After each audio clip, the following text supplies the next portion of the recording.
Massive hands that could crush stone cradled a banana with surprising gentleness.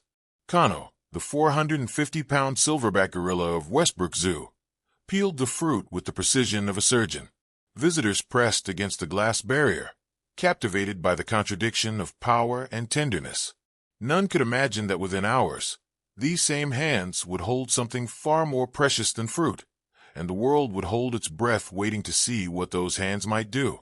The morning sun filtered through the canopy of Westbrook Zoo's award-winning Great Ape Conservation Center. Designed to mimic the Central African rainforest, the habitat spanned over 3 acres of lush vegetation, climbing structures, and hidden enrichment puzzles. At the center of this carefully crafted world lived Kano and his family group of western lowland gorillas. The habitat had become one of the zoo's most popular attractions since its renovation 5 years ago, drawing crowds who often spent hours watching the intelligent creatures go about their day. Kano had become something of a celebrity at Westbrook. Unlike the stereotypical chest-beating image many people associated with male gorillas, Kano had earned a reputation among staff and regular visitors for his unusually calm demeanor. Zookeepers often pointed out how he would gently settle disputes among younger gorillas or share food with the females in his group. His eyes, deep amber pools that seemed to reflect a profound intelligence, followed visitors with what many described as curiosity rather than the indifference commonly seen in captive animals. Dr. Sarah Chun, the zoo's head primatologist, had studied Kano for over 7 years. Her research on his problem-solving abilities and emotional intelligence had been published in several scientific journals. She often told visitors that Kano showed empathy unusual even among great apes. Once observed comforting an injured younger gorilla by sitting beside it for hours. What made him special, Dr. Chun would explain, was not just his intelligence, but his emotional awareness. The morning crowds grew as school groups began arriving for their scheduled tours. Families with excited children pressed against the viewing areas, pointing and smiling as Kano methodically inspected his territory. The spring weather had brought record attendance to Westbrook, with the gorilla habitat becoming increasingly crowded as the morning progressed. Security guards reminded eager visitors about the safety rules: no tapping on glass, no flash photography, and absolutely no climbing on the railings. None of the smiling visitors could have guessed that this ordinary Tuesday would soon turn into the most extraordinary and tense day in Westbrook Zoo's 30-year history. Nor could they have imagined that Kano, with his gentle reputation, would soon become the center of a situation that would challenge everything scientists thought they understood about gorilla behavior. 4-year-old Tyler Mason bounced excitedly on his tiptoes, craning his neck for a better view of the gorillas. His small hands gripped the safety railing as his father momentarily turned away to answer a call on his phone.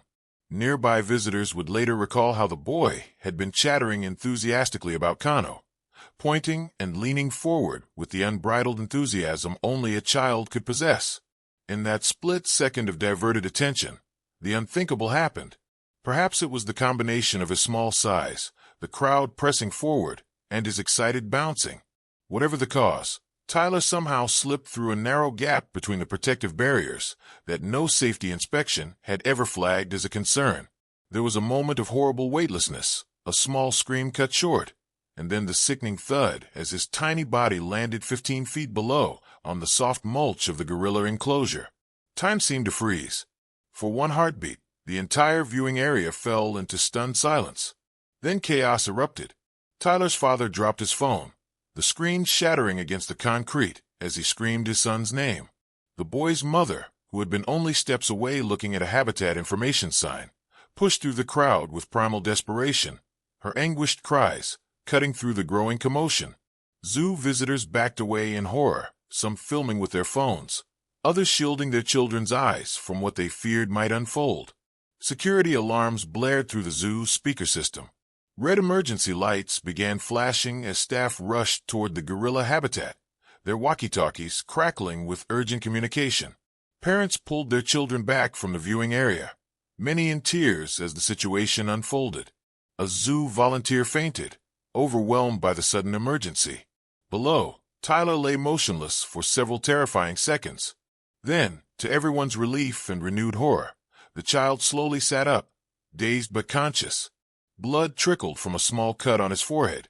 His blue dinosaur t-shirt, now stained with dirt. His confused whimpers carried up to the observation deck, where his parents stood paralyzed with fear. That was when Kano noticed the small intruder. The massive silverback had been resting in a sunny corner when the commotion began. Now he rose to his full height, nearly 6 feet tall, but appearing much larger as his shoulders broadened in alert posture. With deliberate, heavy movements, he began knuckle-walking toward the disoriented child.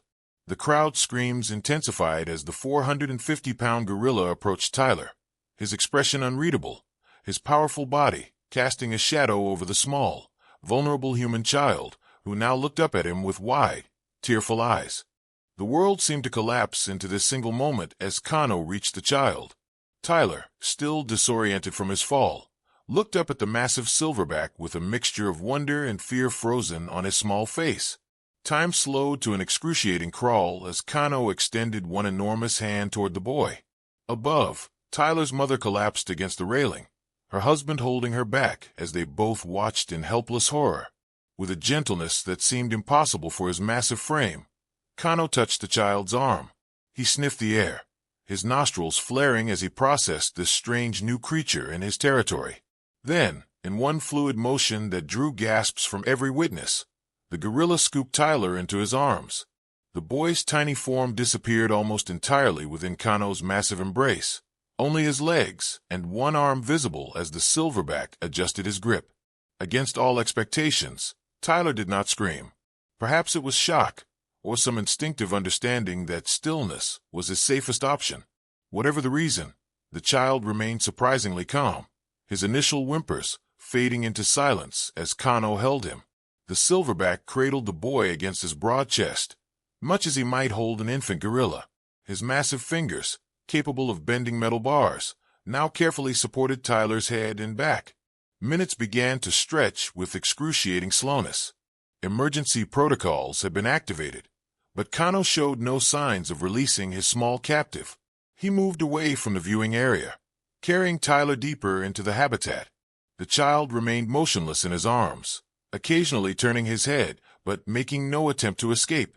This unexpected calm only added to the surreal nature of the scene unfolding before hundreds of horrified witnesses. Zoo director Richard Barrett arrived, his face ashen as he assessed the situation. The standard emergency protocol for animal escapes or human falls had never anticipated this scenario. No one had planned for a gorilla who neither harmed the child nor released him, but instead held him with what looked disturbingly like protective intent. The tension mounted with each passing minute as Kano settled himself beneath a large artificial tree, still cradling Tyler. The silverback's behavior became even more concerning when a younger male gorilla approached with apparent curiosity. Kano shifted his body, turning Tyler away from the other gorilla and making a low warning sound that sent his companion retreating. The message was clear to everyone watching. Kano had claimed the child and would not relinquish him. The gorilla's massive arms formed an unbreakable circle around Tyler's small body, his grip firm but careful, as if he understood the fragility of what he held. Security personnel attempted to clear the viewing area, but many visitors refused to leave, transfixed by the unfolding drama. Parents clutched their own children tighter, prayers and whispers filtering through the crowd. Professionals who had arrived with tranquilizer guns stood by, but the zoo's head veterinarian adamantly refused authorization. A tranquilized gorilla might crush the child as he fell unconscious. Every passing moment with Kano refusing to release Tyler only amplified the terrible question hanging in the air. How would this end? Word of the crisis spread through Westbrook Zoo like wildfire. Visitors from distant exhibits rushed toward the gorilla habitat, creating a growing sea of anxious faces pressing against the security perimeter that staff had hastily established. The crowd swelled with each passing minute, their collective fear creating an almost physical presence. Strangers clutched each other's hands, many openly weeping as they watched the massive silverback still holding little Tyler in his powerful grip. Smartphones emerged from pockets and purses, their lenses focused on the unfolding tragedy. Live video streams began broadcasting the scene worldwide within minutes. Hashtag Westbrook Gorilla Shot to the top trending position on social media platforms as millions of virtual spectators joined the terrified audience. Armchair experts immediately began offering conflicting opinions about gorilla behavior and what should be done.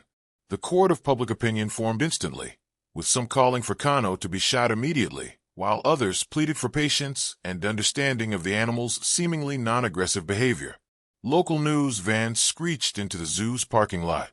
Helicopters from regional television stations appeared overhead, their rotors adding to the cacophony and potentially agitating the gorillas further. Zoo officials frantically tried to manage the rapidly escalating media circus while still focusing on the life-or-death situation at hand. Police established a wider perimeter, pushing observers back despite their protests and desperate need to witness what was happening. At the front of the crowd, held back by 4 security guards, Tyler's parents experienced a nightmare beyond imagination.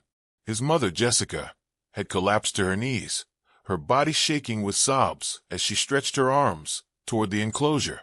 "Please," she begged repeatedly, her voice growing hoarse. "Please give me back my baby." Tyler's father, Michael, stood rigid beside her, his face drained of all color as he stared unblinking at his son in the gorilla's arms. Zoo staff brought chairs for the devastated parents and offered them privacy in a nearby building, but they refused to leave, unwilling to take their eyes off their child for even a moment. Michael Mason alternated between comforting his wife and pleading directly to Kano in a breaking voice. The gorilla occasionally glanced toward the sound but showed no sign of understanding or intention to return the child. Each time Kano shifted position or adjusted his grip on Tyler, a visible shudder ran through the crowd, anticipating the worst, but desperately hoping for a miracle. 30 minutes into the crisis, Westbrook Zoo staff implemented their first rescue attempt. Gorilla keeper Mark Thompson approached the habitat's hidden service door with a large bucket of Kano's favorite fruits and vegetables. The theory was simple: offer enough temptation to make the silverback set Tyler down in favor of the treats. As the small door slid open, Mark tossed strawberries, mangoes, and sweet potatoes into the enclosure, creating a trail leading away from where Kano sat with the child. The silverback noticed immediately. His head turned toward the colorful spread, nostrils flaring at the sweet scent. For a brief moment, hope surged through the onlookers. But instead of setting Tyler down, Kano simply adjusted his position, turning his broad back toward the viewing area while maintaining his firm hold on the boy. With one massive hand, he reached for a nearby strawberry and, still cradling Tyler with his other arm, began eating without relinquishing his grip on the child. A second strategy quickly followed. The zoo's soundboard played recordings of gorilla vocalizations that typically signaled feeding time. These familiar sounds had never failed to bring the entire gorilla family rushing to their feeding stations. This time, however, the other gorillas responded while Kano remained steadfast, showing no interest in leaving his spot or releasing his small captive. Kano's behavior grew increasingly concerning. When one of the female gorillas approached with apparent interest in Tyler, Kano's demeanor changed instantly. He hunched his shoulders, positioning his body between the female and the child. A deep, rumbling growl emerged from his chest, a sound that sent the female quickly retreating and caused even the most experienced staff members to exchange worried glances. Kano was not just holding the child. He was actively protecting him from his own kind. The clock ticked mercilessly forward. Tyler had now been in Kano's grip for nearly an hour. Medical staff standing by voiced growing concerns about the child's condition. Though Tyler appeared physically unharmed and remained surprisingly calm, the psychological trauma and potential for dehydration or other complications increased with each passing minute. The boy's occasional movement reassured observers that he remained conscious, but his continued captivity was becoming increasingly dangerous. Zoo Director Barrett huddled with his crisis team, their expressions grim. Standard protocols had failed. The gorilla behaviorists reported with increasing alarm that Kano's body language suggested he was becoming more resolved, not less, in his determination to keep the child. His massive arms remained locked around Tyler, creating a living fortress that neither treats nor familiar sounds could penetrate. As the initial attempts failed completely, the need for more drastic measures loomed with terrifying clarity. In the zoo's emergency command center, a converted maintenance building adjacent to the administrative offices. The full crisis response team gathered in grim silence.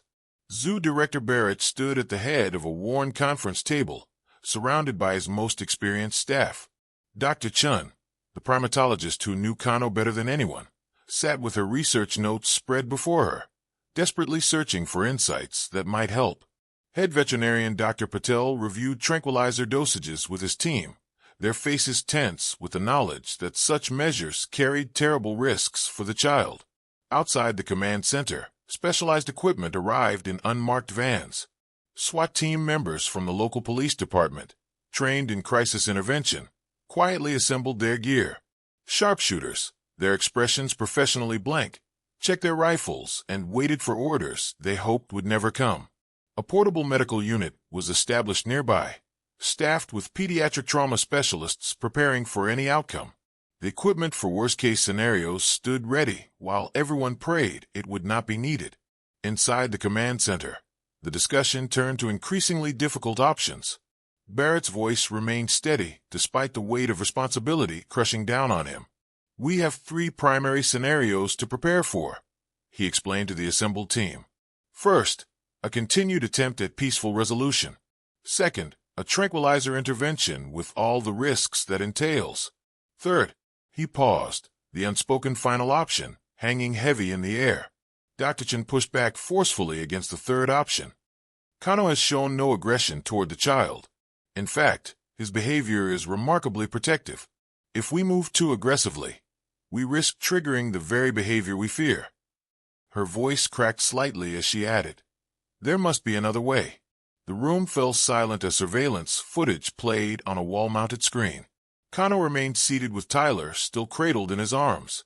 The gorilla occasionally groomed the child's hair with surprising gentleness, much as he would with an infant gorilla.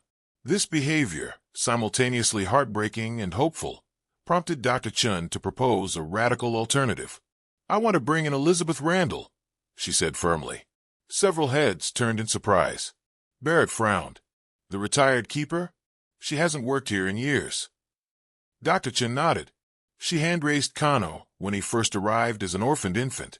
Before she retired, she was the only person he would consistently respond to during medical procedures.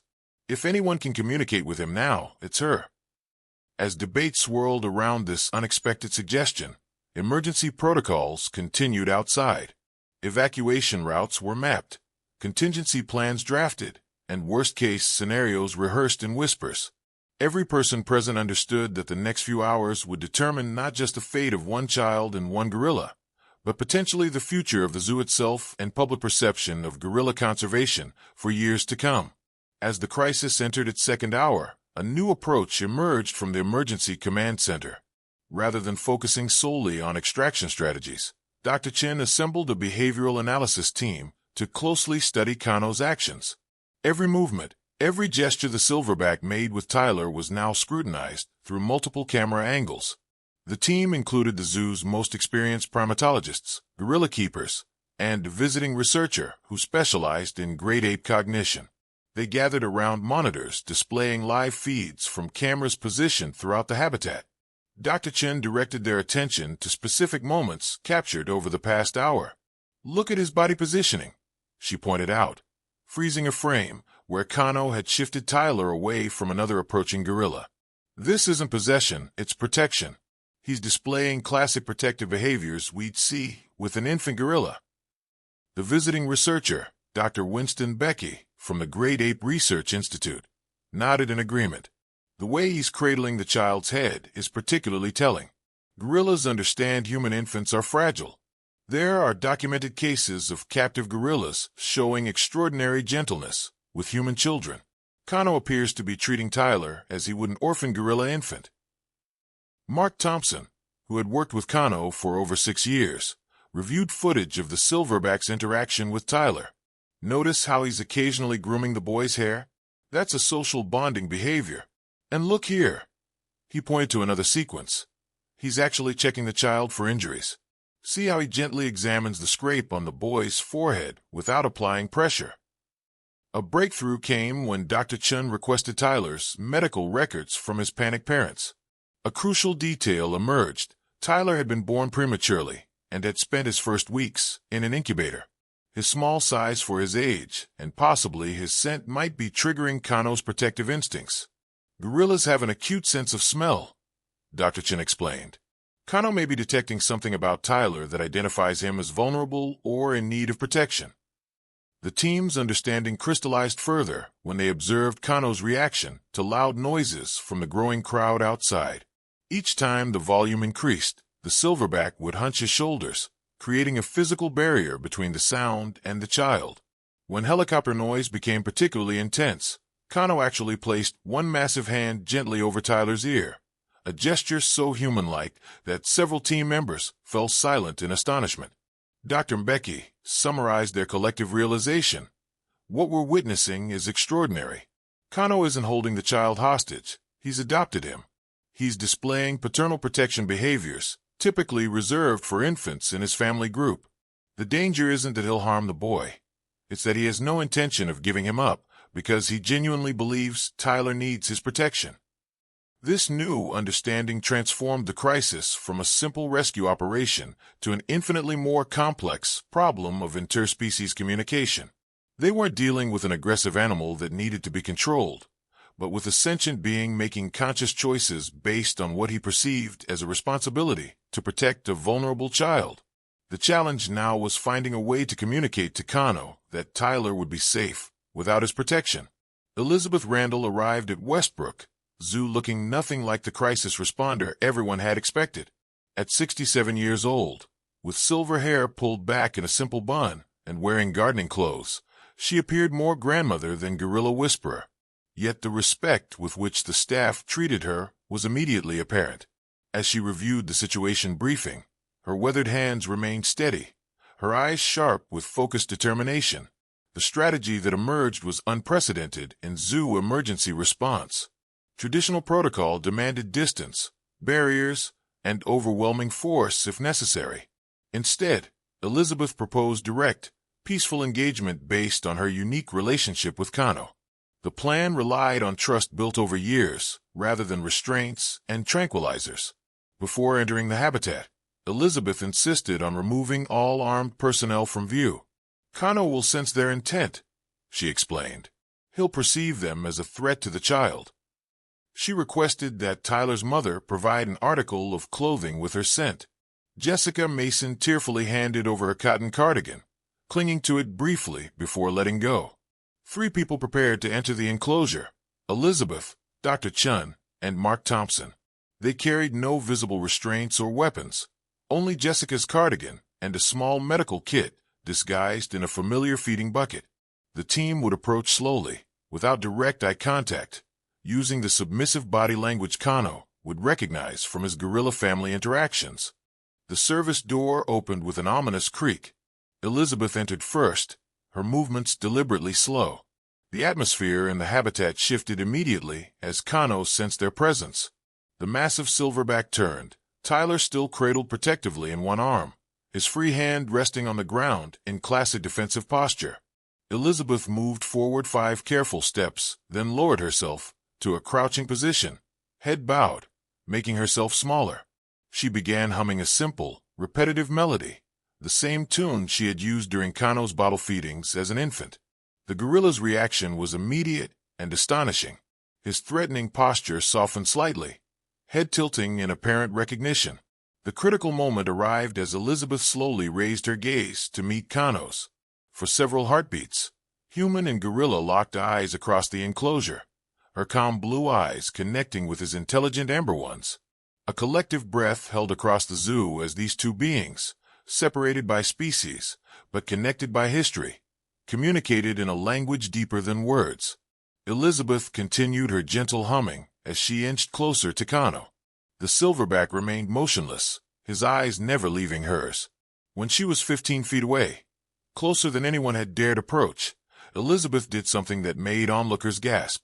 She sat fully on the ground and extended her empty hands, palms up, in a universal gesture of peace. Kano's reaction defied all predictions. The massive gorilla shifted Tyler to a more secure position against his chest, then took 3 deliberate steps toward Elizabeth. The distance between human and gorilla closed to just 10 feet, a proximity that violated every safety protocol. Yet Elizabeth remained perfectly still, her expression serene despite the enormous risk. Dr. Chun and Mark followed her lead, lowering themselves to appear non-threatening. When Elizabeth began softly speaking to Kano, using simple phrases she had taught him years ago, something remarkable happened. The silverback's expression visibly softened. He made a low rumbling sound that gorilla experts later identified as a comfort vocalization, typically used with infants. The breakthrough came when Elizabeth slowly brought out Jessica's cardigan, holding it where Kano could smell the mother's scent. The gorilla's reaction was immediate. He looked from the cardigan to Tyler, then back to Elizabeth, making a connection that transcended language. For the first time since taking the child, Kano's posture shifted from protective to questioning. Elizabeth extended her hand in a gesture she had used when Kano was young, a signal asking for trust. The gorilla hesitated, then did what no one thought possible. He carefully adjusted his position and took a step closer, still holding Tyler, but with a new, subtle change in his grip. It wasn't surrender, but it was something equally powerful. Acknowledgement that perhaps the child had another protector. The resolution and aftermath. Elizabeth inched closer to Kano, now just arm's length away. She offered Jessica's cardigan, letting the maternal scent reach both Kano and Tyler. The gorilla sniffed deliberately, his intelligent eyes showing recognition. Elizabeth began making the gentle clicking sounds she had used during his infancy, a sound that had always meant safety and care. She extended her arms slowly, palms up, in a gesture universally understood as an offer to receive. The moment stretched into an agonizing test of wills and trust.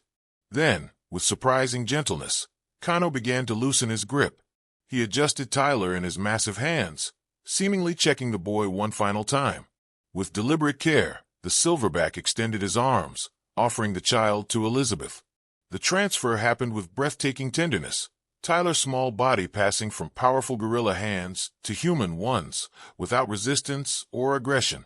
As Elizabeth backed away with Tyler secure in her arms, Kano made no move to follow. Instead, he sat watching, his posture relaxed yet attentive, as if ensuring the child's safe passage.